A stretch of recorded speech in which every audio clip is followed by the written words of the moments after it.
Metro State University of Denver is starting their new semester this week. They have a new policy on artificial intelligence. They realized students could use it to cheat. Okay. It's a big deal. Anusha Roy is following the story. Anusha, they aren't the only university trying to navigate all this new technology. Yeah, it's so new, and they were like, wait a second.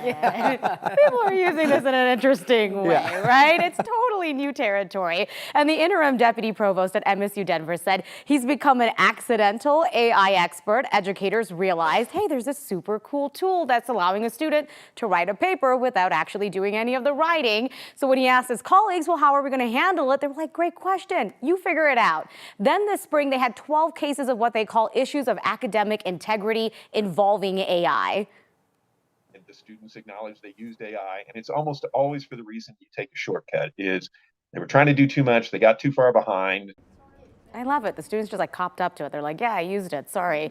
Since last November, they've been working on establishing an AI task force. Now they're starting their first full semester this week with those new rules in place. One of their first suggestions was don't ban it. That's a mistake. It's a part of the real world. It's used in different jobs, so that's doing a disservice to students. Instead, they want teachers to be very clear about where you can and cannot use it in the classroom. We were talking with a computer science professor who actually uses it live in class as a means of writing code. Where we really run into the concern is where you have a course that relies a lot on your composition abilities, but doesn't really teach composition skills. So like, let's say a history class or a marketing class. So here's the thing, detecting AI can actually be very, very tricky. Ironically, the software to catch cheating is lagging behind other programs like ChatGPT, and it can actually flag false positives as well, which did happen, one of those cases.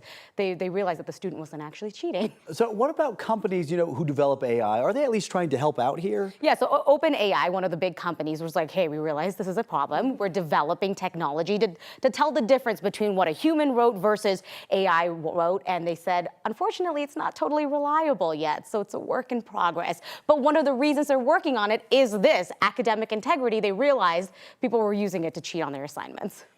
It's a scary, ChatGPT like totally freaks me out because you can say to it, hey, write me a speech about something, and you give it like 3 key phrases and it will write you a whole thing. It's the creepiest thing ever. We've watched the teaching profession evolve over the years. I mean, this was the thing when the internet came about too, and we didn't have to look up encyclopedias anymore. Teachers had to figure out, how do we actually make sure our students are doing the research and not just going online and copying and pasting. So it's just one more thing they're dealing with now. There's some good uses that can help with some learning, but at 7 a.m. I'm going to be talking about what kind of misinformation it can put out there as well. So, there's the good and the bad that comes with this. Truly.